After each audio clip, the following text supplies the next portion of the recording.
Okay, that was just the thumbnail going through the music. It was supposed to be part of the video. What happened? Andy? What's Okay. that? Did I do What? something? I don't know. I must have done something on Canva. But anyway, guys, welcome back to Gardens the Untold Story. I'm your host, Ken Somerville.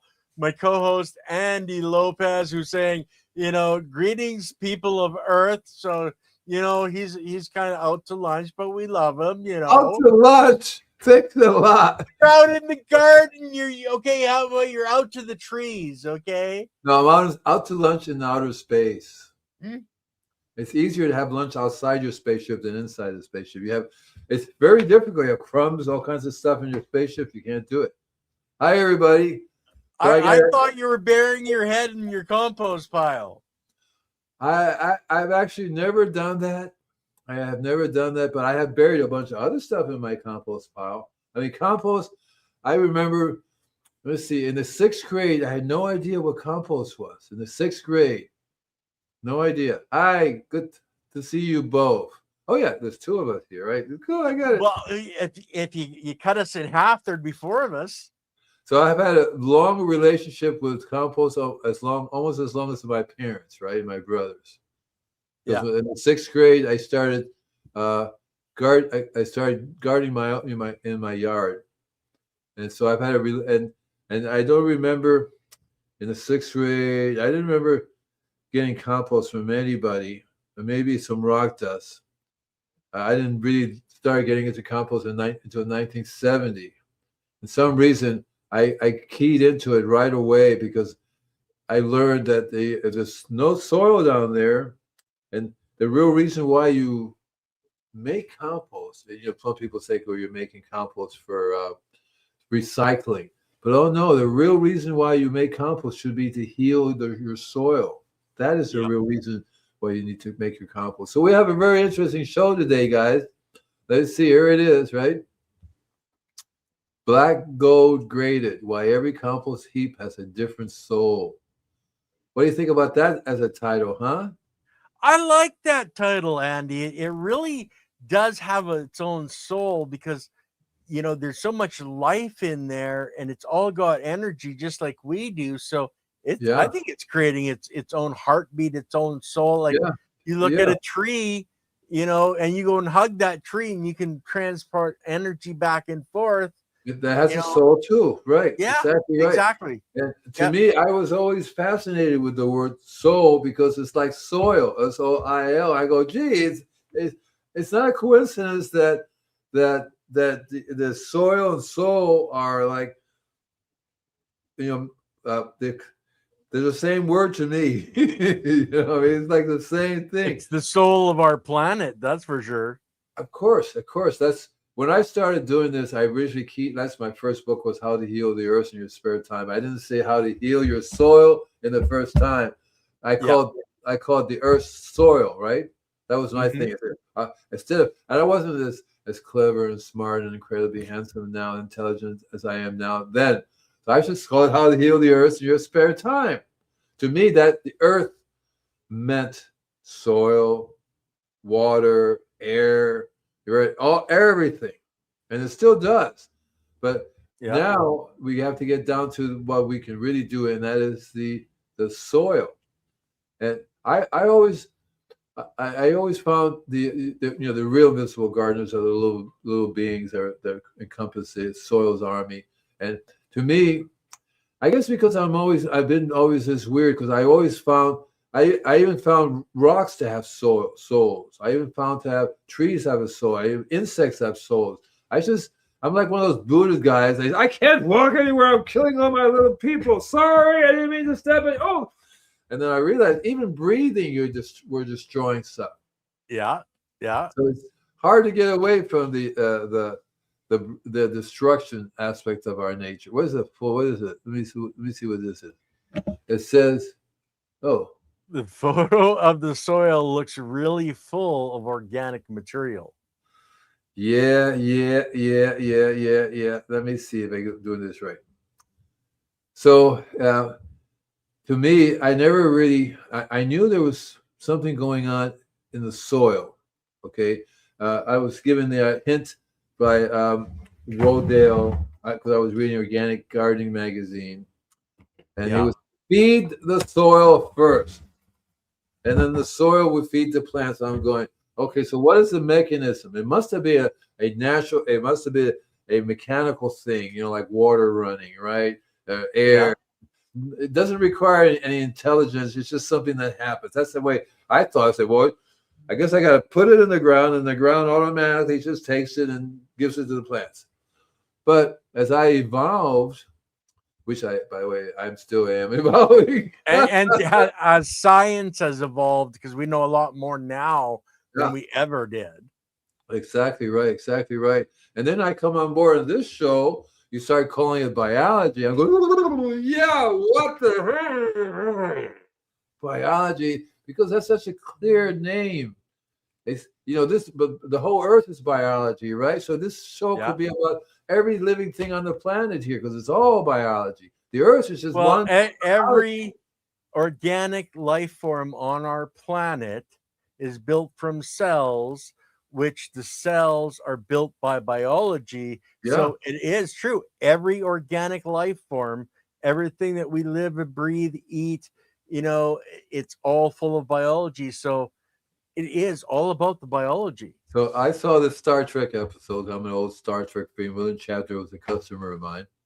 And so this one show was about they landed on an alien planet. Mm-hmm. And they were talking about the biology in the soil. This is very unusual, Captain. The biology in soil is nothing like I've ever seen before. That kind of stuff, right? Yeah. And I thought, I got to watch this, right? I'm watching it.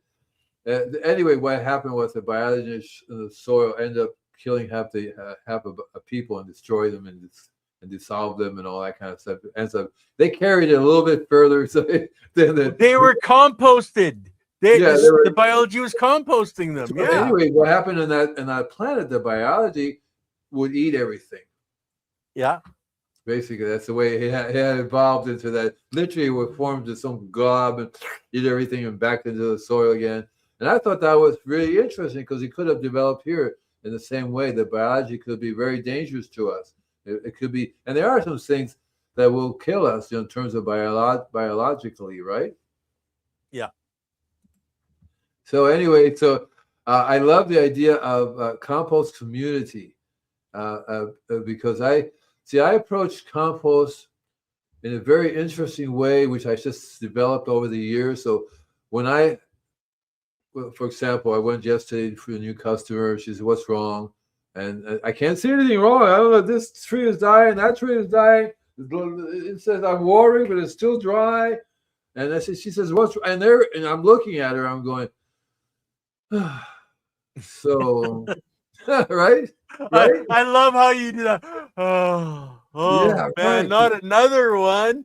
And I don't want to say there's anything wrong with them, these people, but to me, how can it be so obvious and not even noticed, right? Well, and the thing is, Andy, it's not actually that surprising because it's not really talked about in any of the schools. There's no TV ads talking about it. There's no commercials. There's no movies. Well, there is now. Nobody recognizes it as a living thing. And to me, when I say living thing, I literally think of it, Mother Gaia, right? That's one living thing, okay? So I have to think about it in that terms, not just these little microbes are a living thing. It's one big, like in our body, we are a living thing. We have tons of little microbes in here. Yeah, and the whole planet. We're the biology of the planet, okay? Yeah, yeah. Right? We're just another organism that exists here. The planet's here going, right? And then that planet is part of the other systems, but the planet, anyway, but when I looked at a community, what I was really interested in is, okay, how come it doesn't really matter because people say, well, I need to know the disease. I need to know the name of the pest. I need to know these things so I can go out and buy something to spray against it and use it. What would you recommend that I buy that I can spray for that problem? And so I would say it doesn't make any difference what the problem is. This particular blend of biology does it. solves the problem. It doesn't solve it. What it does is that, so disease, for example, you have and these are so diseases are happen because certain conditions are right for it to happen, whether it be overwatering. But one of the conditions is not enough of the right type of biology. Yeah. And the right type happens to be the kind that passes along the trace minerals and all that stuff to the plants. So I figure, you mean so all of the microbiology, because it all has the opportunity to do that. Yeah. And especially when you got it in a compost, because it's literally pulling it out of the organic material you're putting into the compost. So it makes it a lot easier. But we got a question. Oh no, a question. Not a well, it's a question, but okay. Where is it? Farmer Shark. Oh, a microscope. I actually do have a microscope that you can plug into the computer, but I got bored of watching these stuff, which I had no idea what they are. You know, you can wiggle them, we see them, they move around, they do kind of stuff. But I talk to people, do you know what that is? No, I have no idea what the name of that is or any of that stuff. So you've seen it once and you just don't need to see them wiggling around anymore. I mean, my compost tea is amazing for moving, but I can go in the garden and bring some soil up and you have distilled water and add a little bit of water. There's somebody moving in there too. So it's like, right? You know what I mean? And a little bit of manure, put it on this thing. Hey, it's moving too. Everything's moving. So it's like, what the heck, right? So I've given up trying to be the scientist and having because we can have, we can have a show just on the biology. This is what this is. This is what it's like. Even the people who graduated from school studying microbiology, huh? Microbiology. Yeah, right. They still don't know how to name them all. Well, no, we actually know. I think it's around 5%. But I want to address that question too, Cheryl. One thing is funding, because if I was going to do a microscope, I'd want to get a good quality one in the camera. Then it's the desire. Like Andy said, I'm not a scientist. He's not a scientist. I look at things from 10,000 feet in the sky, at all of it. I don't need to know what a protozoa is or what it looks like, what a cyanobacteria looks like. I can recognize a nematode, in a microscopic slide, but I would rather look at the overall picture and learn more about the overall picture than, like, because I talked to Mo and we had Mo on, with Leighton, and he was on with me. He dedicates, 12, 14 hours a day looking through his microscope. I don't have the time to do that, nor do I have the desire to go that route. I would rather have the professional be the professional. I'm not a mechanic, so I don't fix my own car. Look, but I really appreciate a mechanic. If I was like 30 or 40 years older, younger, as a matter of fact, I actually, let's see, that would be 37, 40 years ago, 37. Yeah. So looking back at 37, yeah, I had a microscope, but I wasn't into looking at the soil biology. I was looking at the biology on the plants of leaves of plants, looking at the disease on leaves of plants, so you can see a little bit more detail on the disease, or even the bug. You can see they're in there too. So I would look at that. And even then, I would say, well, why am I looking at these guys? Oh, hi there. Take a note. I saw, no. It's like I became more of a hands-on gardener, in the sense that you really, or like, for example, you're a mechanic. If you're a driver, you don't need to know how the car functions as long as you have somebody that can take care of it for you. You just drive it. To me, I don't get excited spending hours and hours and hours looking at whatever that's wiggling in the soil. I don't. But I don't mind spending hours and hours and hours making compost or doing things that I know. And see, I don't need to know that the biology is there. I should know it's there because of the results. Well, yeah, I would rather sit in the garden and look at the flower than be looking through a microscope to see, oh yeah, there's lots of life in there, so that soil is Well, this is healthy. my I'd business. rather See, look at the flower that is healthy in front of me. rather than looking at the flower, what I do is I go to a customer's place. I sit there and look at the flower with them. And, Yeah. and part of the problem is that they live there, right? So the other day I showed up at a place. I'm looking and going, wow, what happened here? And the guy says, what do you mean what happened here? I don't see anything. And they live there. They're just so used to the changes. And so I used to too say, close this is to it. what They your don't place see looked it. like before, right? This is what your place looked like before. This is what it looks like now. Well, I like what Leighton does because he puts them. Okay, here you are. Now look over at your neighbor. Look at the neighbor's house, and then look back at your house. Your house, all your garden's green and lush. There's life. There's movement with insects, etc. And you look over your neighbor's place, and it's like it's dead. It's dull. Look, I would not have been in business for long if the people didn't get results. Simple, right? I wouldn't have lasted more than a month because they would say, wait a minute, you did all this and I see nothing. Nothing's happening. Yeah, they don't see a result. So and we're taught to, put this chemical on, you're going to get instant results. So it's taken me a while to get into people's head. When you're sick, you're not instantly healed. You have to have some time to recover. You have to change what you're doing that's bad. Do the right thing to recover. So you can't continue doing this. You can't have your hand in the fire and keep yelling, "My God, my hand's burning down," and get upset because your hand's burning.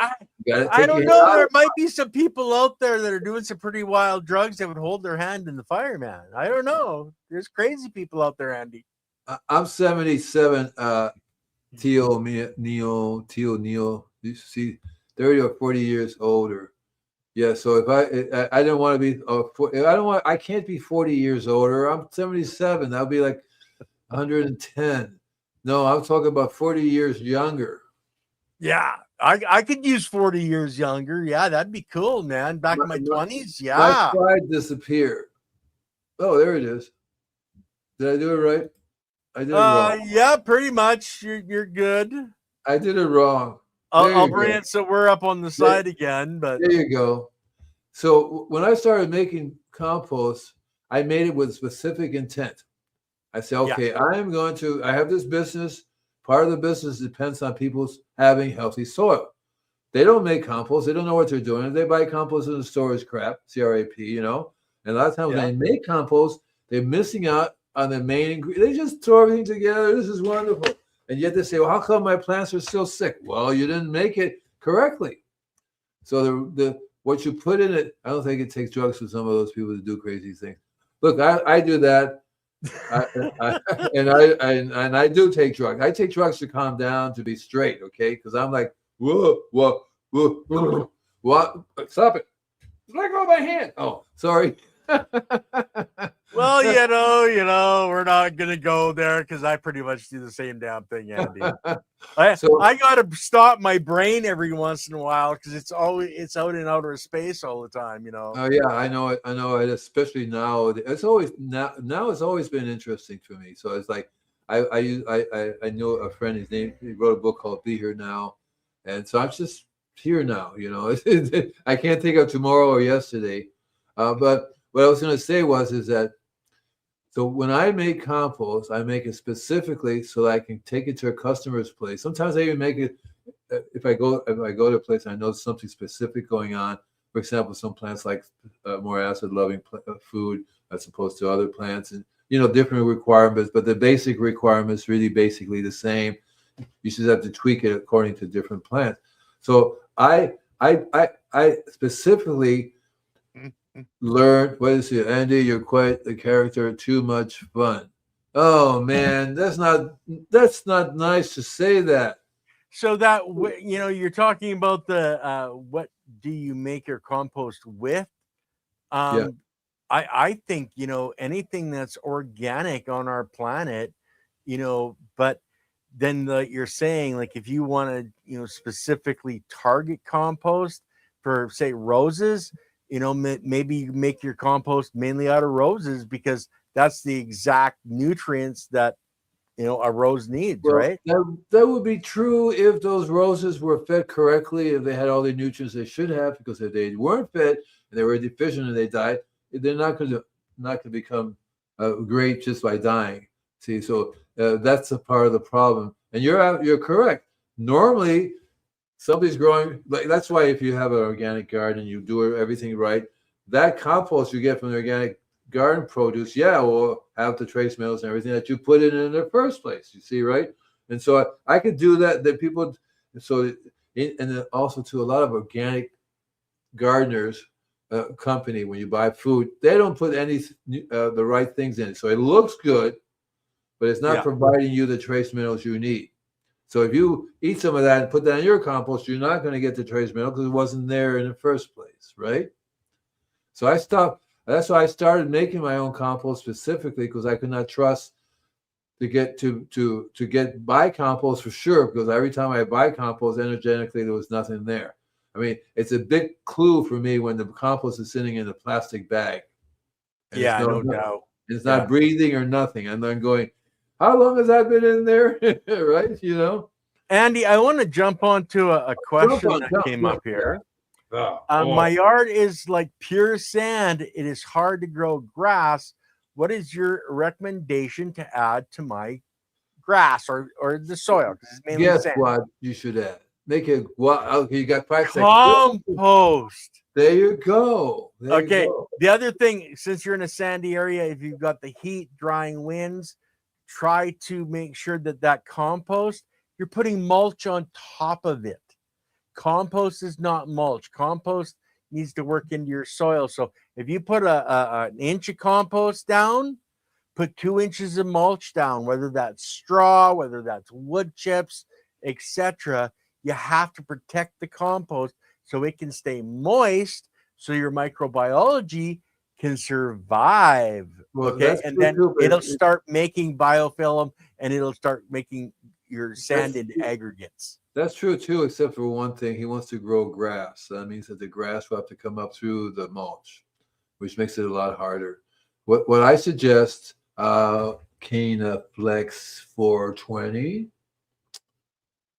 I wonder, do you have a sister named Cana Flex 421? Oh, Andy. Okay, right. Anyway, so what I suggest you do is you learn how to soften, how to bring the biology to that hard clay that you have. If one of the ways, of course, is to add the compost to it, but you have to, since you're going to be doing grass, so there's the right time of year you're going to want to do that. Because ideally, if you do it during the wrong time of year, the winds will come and blow all your compost away, and the seeds won't grow. I wouldn't be so fast to try to grow seeds. What I would do, see, that's why I do a spraying service, because I would go to this person's place and spray liquid all over the yard, my magical biological liquid all over the yard, let it soak in there. Every time I show up, and of course I would have to teach them, well, you have to stop using city water, because city water is killing what we're trying to bring back. So they have to, that's the first thing, they have to stop that. If you're lucky to have somebody that makes compost tea is what you would spray on. Well, he's saying that he'll add compost tea or extracts. Right. And he has a compost pile out back, he says. Right. So you want to start using the liquid to get it on the property. And the more you use that, the softer, the more available to the biology it becomes. And then if you time it right throughout the year, the certain times of the year, you can actually add the compost to it, turn it all over, pat it down so that it has a nice little layer of compost, because that has to get down into that hard soil as well. So it depends on the time of year. And then if you do that, you're basically prepping the soil. Then the seeds will have a better chance of starting and growing. See, so then you can plant I know in the States, I've watched a lot of people, they work up the soil a little bit. They'll spread out compost. They'll put their grass seed down. And then they actually they can go to the hardware store or topper. Yeah. Well, it's straw. It's a straw mat that they roll out to help, and then they soak that down so that everything's through that. And then the grass just grows right up through it, and it's got there you go. It's protected. It's got a carbon source. There you go. Yeah. There you go. So I would say probably normally where you put something on stuff and seeds don't go through it, but if the grass seeds come up through it, that's ideal Yeah. because the hay keeps the moisture, keeps the biology alive, allows the roots to go down. Once you start growing stuff, and here's another thing too, grass is good to start, but I was thinking about something else that does a lot better under those conditions, whether it be a natural ground cover. So that's one way I would go. Here, what I'm doing here is helping people decide what type of. So you don't need a lawn right now when it's 100 degrees outside, No, no. right? But native California grass called carapia loves it. So once it's cut and it has 10 foot deep roots, so it doesn't really care what's outside. It's a little bit fireproof too. So it holds the water, it gets air down in there, it converts all that hard all that hard clay into soft. We talked about cover crops, Andy. Tell I can't remember the names of the cover crops. That's just like grass, but give us those names again, brother. Well, there are a variety of cover crops that you can use depending upon where in the country you live. A lot of them are legumes. A lot of them are, in other words, they add nitrogen to the soil in the process of growing, and they actually add nitrogen to the soil rather than taking nitrogen out. And so, and what I would do is look up a nursery that handles local natives. And you're going to find that there are tons of different types of local natives, which are basically what you want to do. They will grow like crazy in that environment. They will help the soil. And then slowly but surely, you can start bringing in some other types of plants that would not normally do it by themselves, but they just need a little more help in getting the roots, the soil broken up for them, right? And so there are lots of herbs. I would go with herbs, ground cover herbs.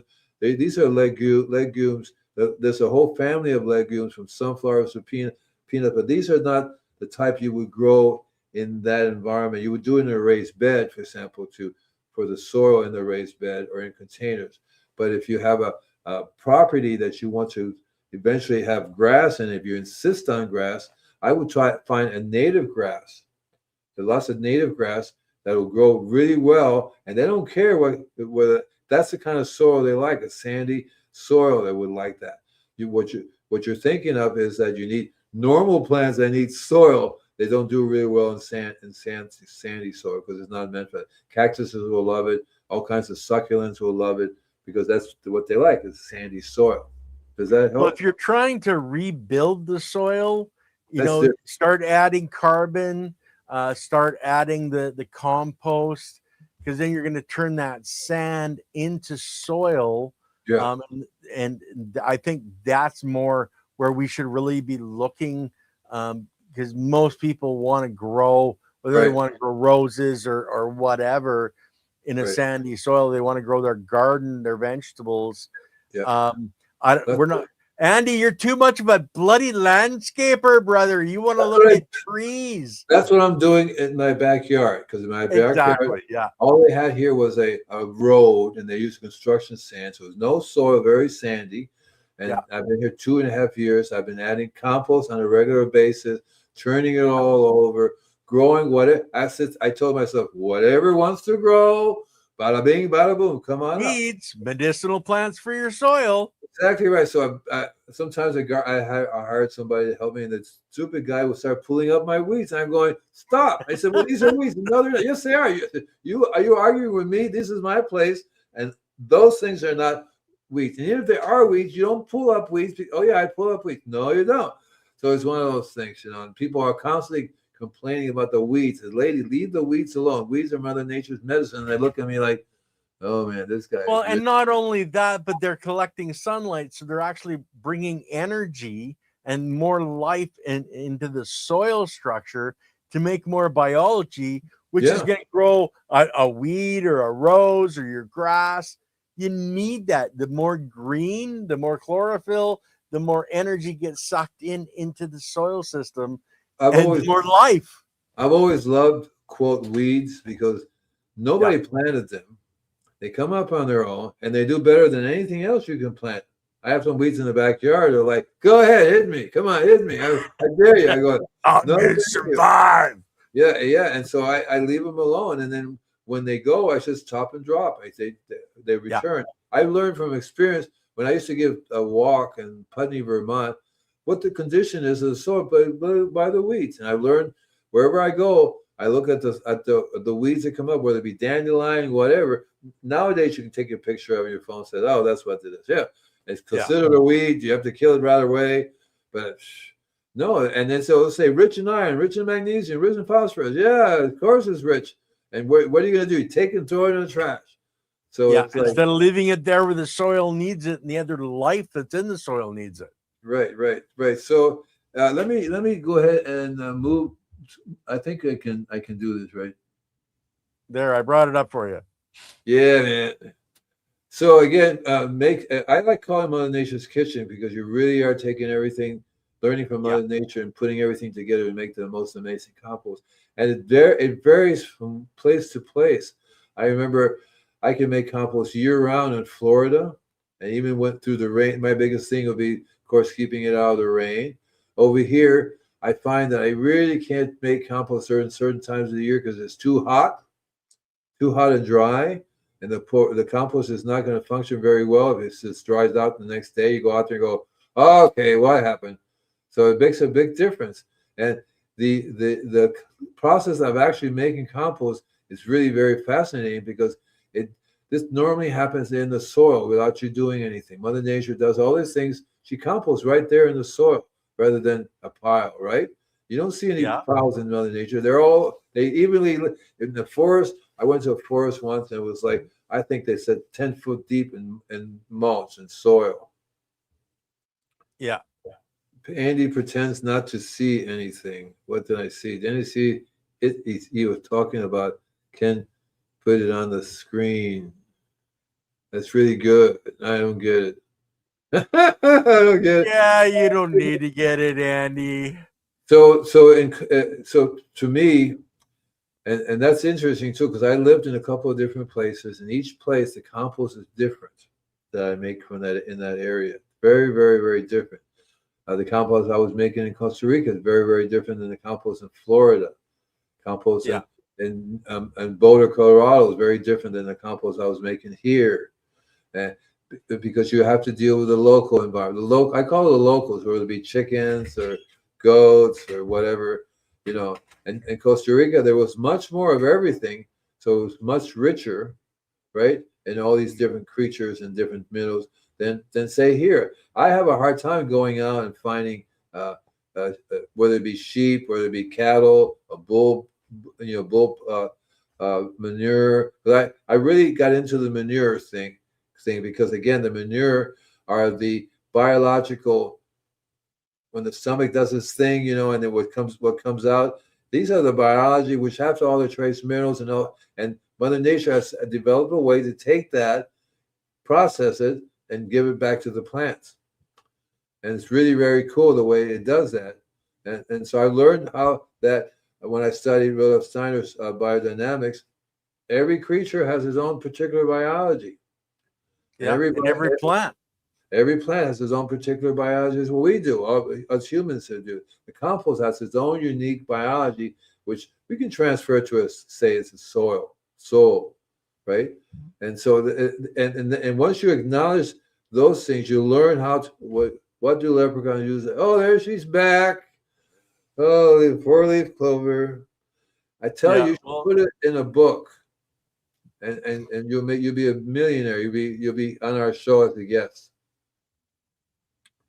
So I got lost. I got sidetracked, man. I don't know. Well, we put in all kinds of nutrients, just like Mother Nature does. She layers things every fall. She puts a fresh layer of the things. Like you guys in like when you were in, Cuba, etc. You're in that zone where things don't die in the winter. Where I'm up in Canada, okay, everything gets buried under 3 or 4 or 5 feet of snow, right? And so everything dies off in the winter. But Andy, when you were composting in Cuba, were you taking a lot more green and then letting it dry out to put in the compost, or were you just like when the plant was finished, like say a tomato plant or a potato plant, you were pulling it up, putting that in the compost because it was life cycle was done. How are you doing? Because like in Canada, we don't have that problem, but there's just so much surplus resources, so much all 24/7 that you just take what's available. You don't even have to set anything aside to dry it out because there's so much stuff is already drying. So many things. You just have to learn how to grab, and just it fills right back up again. It's just constantly making more and more organic matter, various different sizes and shapes, various different colors. Well, you're getting banana leaves and all kinds of. Hey, where in Cuba? Tio Mimo wants to know. I grew up in Havana. Habana. Yo soy cubano, viejo. Yo soy cubano. Viva Castro. Okay, switch to the middle of the screen again, Andy. Oh, come on. I like the corner. People, I want to see your eyes, man. Come on. Yes. Oh, he is alive and awake. Hey, it's a good day. So yeah, and same thing with Florida, same thing with Costa Rica. There's always an abundance of animals and birds and all kinds of. You don't have to. Nobody throws anything away. I don't remember. I do know people go shopping. Some people are cool. They have their own bags to make. Some people are not so cool. They use plastic bags. You know, that's not a good idea in a tropical environment.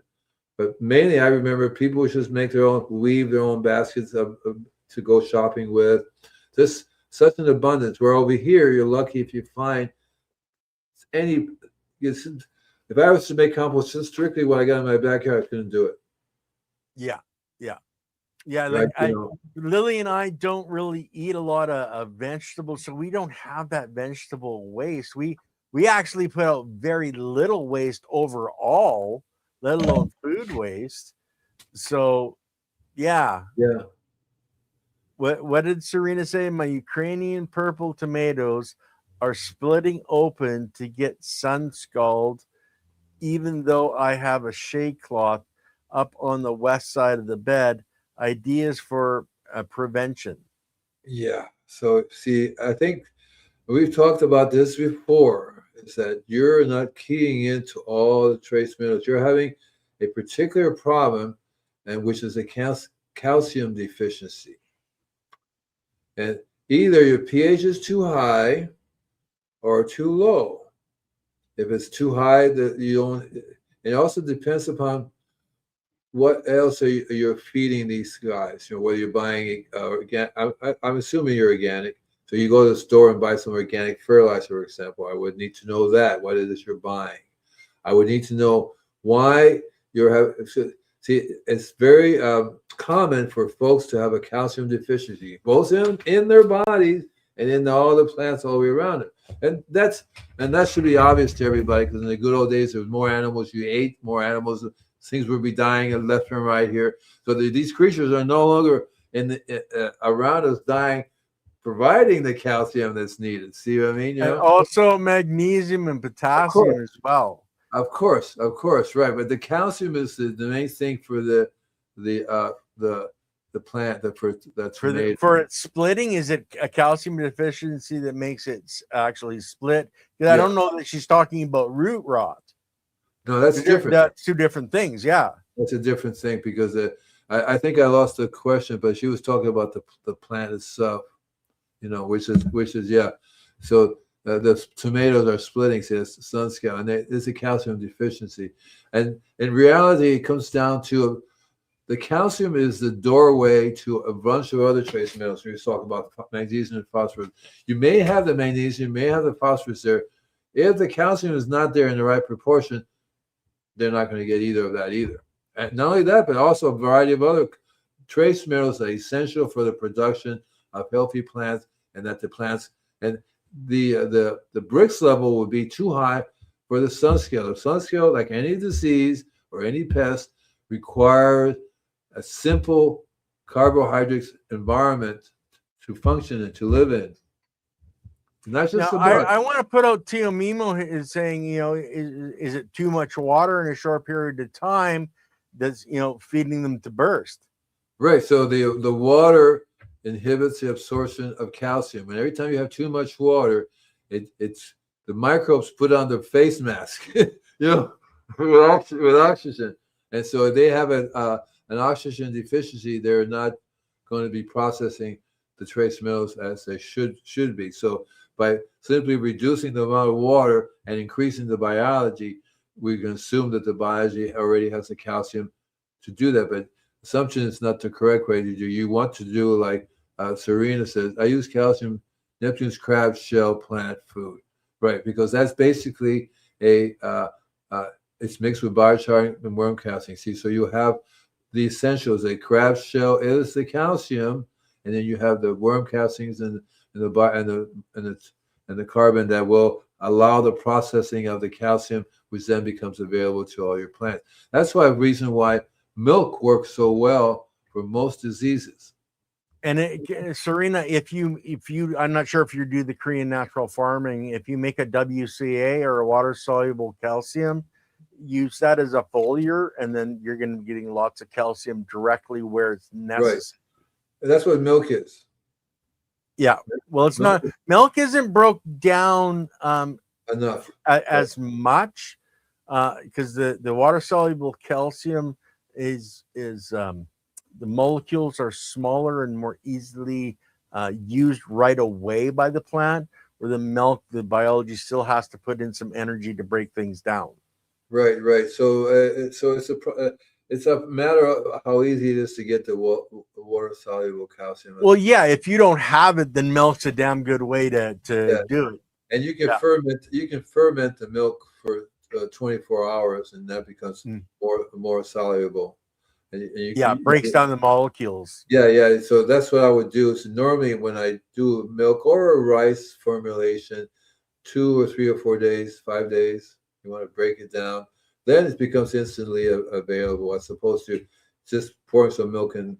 And again, if you pour milk in regular water, that's not going to work because the city water is going to kill the biology in the milk.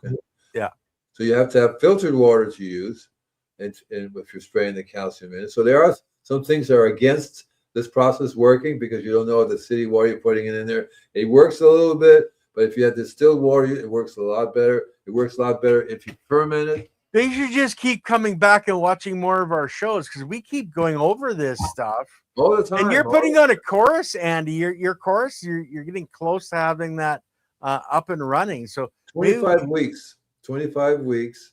Yeah. What we're going to do is an online workshop.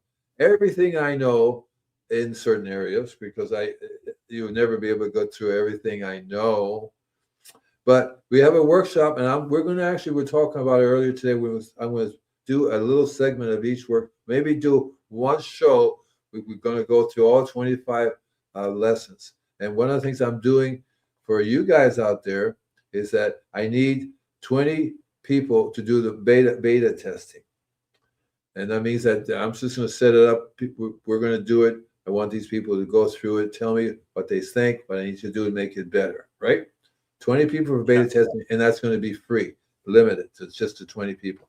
Everybody else, especially people that either watch me on this show or on my other channel, all they have to do is sign up to go to invisiblegardener.com, sign up to get the newsletter. In the newsletter, you can click on send me my free ebook, but you could also say, I would like to be, I want to start taking your course, and I listen to whatever channel, and I will give you guys 50% off of that. And I might even increase it to maybe a little more beta testing. That's going to be by the end of August. September come around, I want at least 20 people to do beta testing. It's free, first come, first serve. I think it's going to be $20 a class. Okay. So I did want to address Tio Mimo here, soaking the eggshells in vinegar until it stops fizzing, and using a 20% solution. Don't forget you need to cook the eggshells to a lightly cooked, not burnt, just before burnt, before you put them in with the vinegar, and you have to make sure the vinegar has the mother culture. It's the biology in the mother culture. I wouldn't use white vinegar. I would use the mother culture one, right? Oh, you can't use normal vinegar. It won't work. No. Because remember, guys, it's the biology that's getting in there, breaking the calcium out of the eggshell. We're talking at a molecular level. You guys got to think we're big, they're big in their world, but they're working at molecules. They're working, at subatomic levels when they get deeper and deeper. So, yeah, it's beautiful. I use Michael Whitman's wood vinegar. When you do what? Do you make water soluble calcium, Andy? Well, I do on certain occasions. It depends on how bad the situation at a customer's place.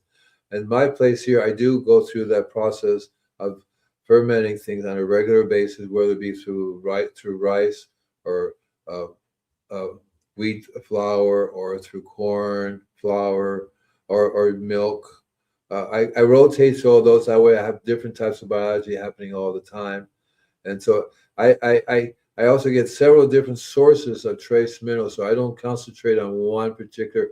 I used to do. I would fall into, you need to get the water soluble calcium. No, I need to get a blend of something that's all water soluble, that has magnesium and all this stuff that's highly water soluble. That's the best key to do, is to always get, like Mother Nature doesn't say you need this, just says get it all together, just put it all together, stir it all up, and that's what you give to your plants. That way you know you have all the diseases and pests covered, because if you concentrate on one type, you're going to get hit by something else.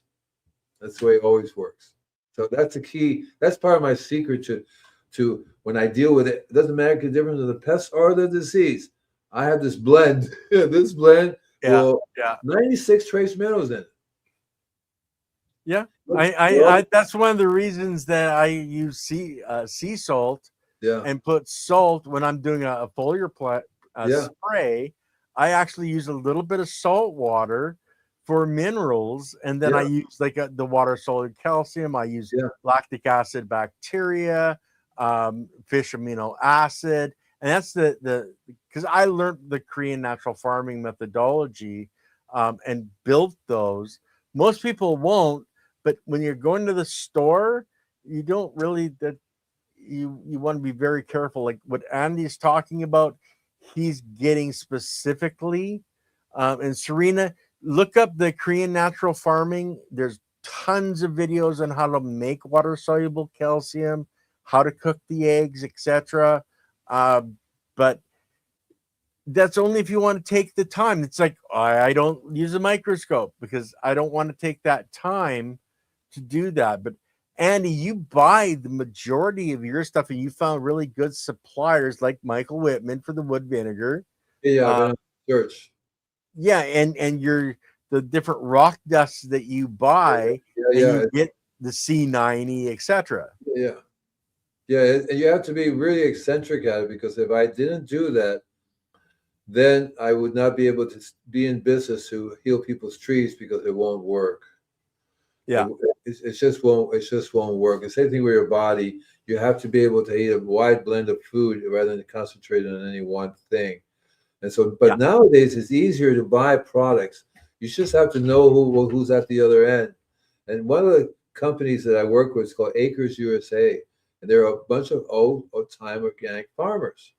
And the catalog tells you, these people tell all kinds of compost tea. They make, 1,000-gallon tanks of compost tea and spray thousands and thousands of acres.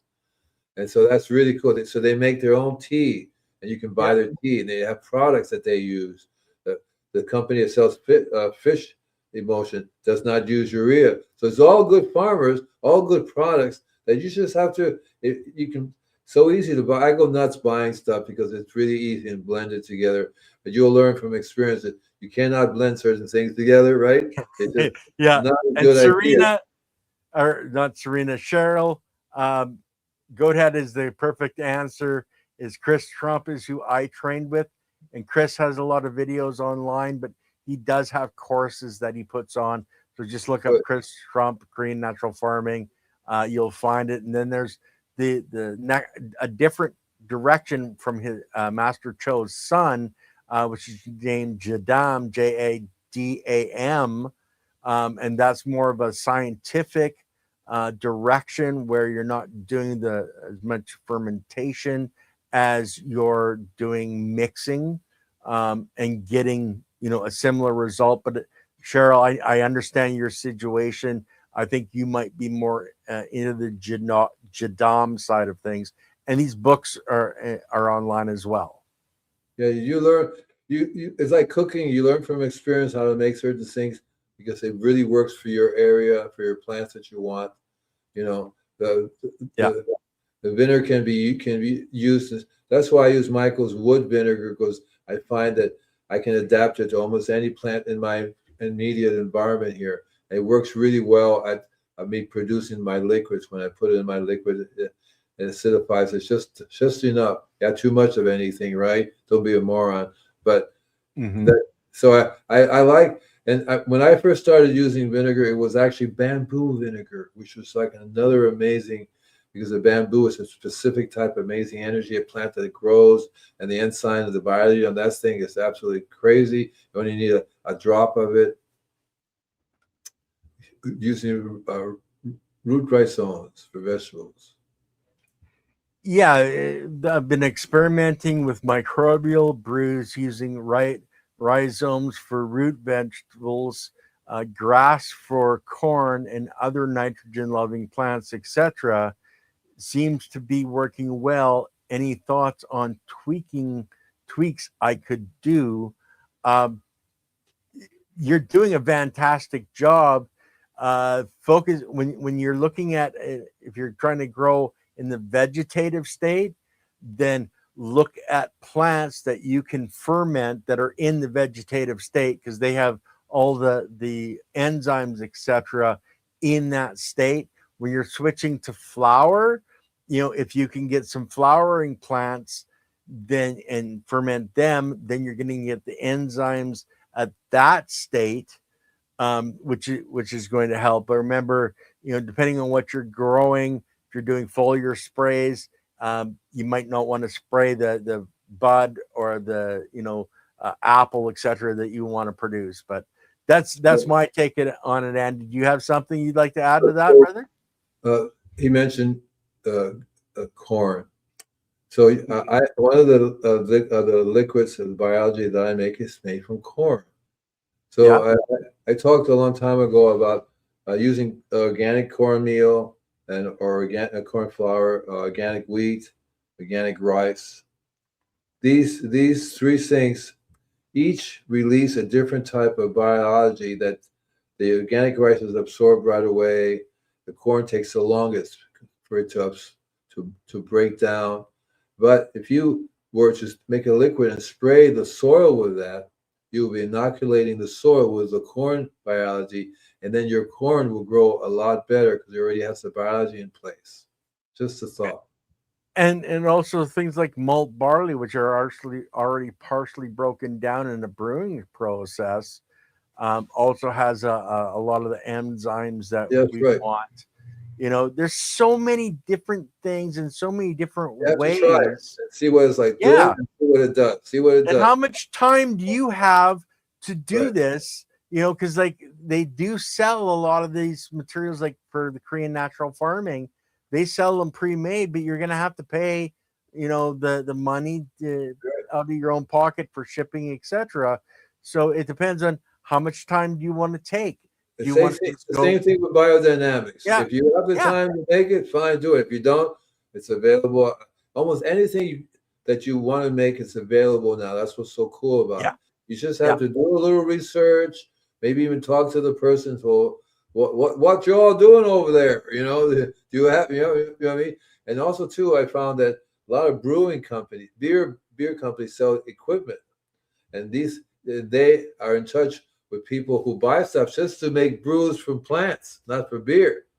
So if you want, like in your area, if there's a company selling brewing equipment, I would say, do you have people that buy brewing equipment that brew for plants? And they go, oh yeah, George over there has a 57-gallon unit. So go over there and test and say, I would like to see what your product is, because that's what they yeah, do. They make these biology like from beer. What yeah, is beer? Hops, see, right?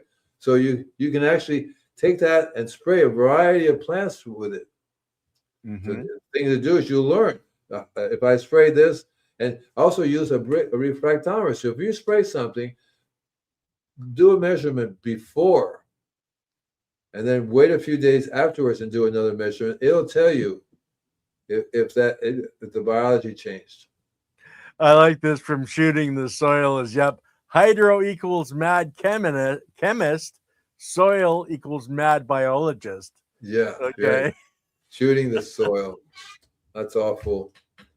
So what are we doing next week? I haven't come up with one yet, did I? I was supposed to have a list for you. Yeah.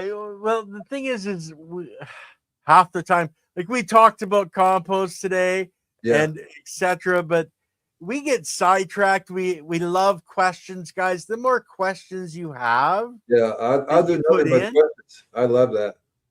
Yeah, we love really answering questions. We're really helping people out, and that's what I like.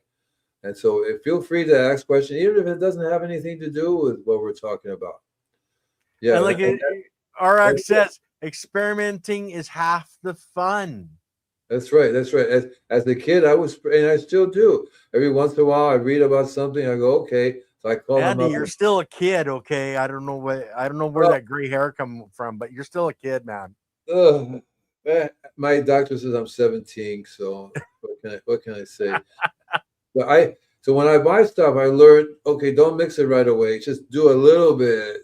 Because I did one together and it started foaming. It wouldn't stop. 3 weeks later, it was still foaming. I go, well, maybe it'll stop. No, it just foamed and foamed and foamed. So you have to understand how those mixtures can work well together, guys. Yeah, please subscribe. Yeah. Do the like thing. You know, YouTube likes it when our audience. And I thank you for the comment. Please go to my website, invisiblegardener.com. Sign up for the newsletter. If you want to be one of the 20 people that gets my workshop free, do it. And then if the rest of them, I will give them 50% off anyway. Okay, so then check out the website and see what I'm doing. I'm doing a lot of really cool stuff lately. And we got a couple of minutes. So any thoughts on worm castings? Yes. Yes. It's a great source of not only the trace minerals, but make sure the worm castings is not heated. Then you have eggs, which means more worms. If it's heated, no eggs. I don't ever heard of anybody heating their worm castings. Yeah. They're a lot of them store. You know, you buy it in a bag. Okay, I see. Yeah, your store bag stuff. But yeah, if you're doing home worm castings, or you can look at a company called Wiggle Brew. We've had them on they don't heat the channel. They don't heat at all, right? No. You do have to ask. If you are heating stuff up, you're killing stuff. We don't want to kill the biology. We want to add the biology. So if you have the biology with it, then all you have to do is make some tea. If you have a small amount, make a tea and spray that. Just be careful what you're using to spray with. Yeah. Anyway, guys, Andy, love you, brother. Tomorrow we have the ladies are back. We still got time. Still 3 minutes left. Okay, I gotta go pee, so I'm getting off, guys. Oh. I'm sorry, but I drank too much water before the show. I gotta go pee. That's a new one. I gotta go pee too. Bye, guys.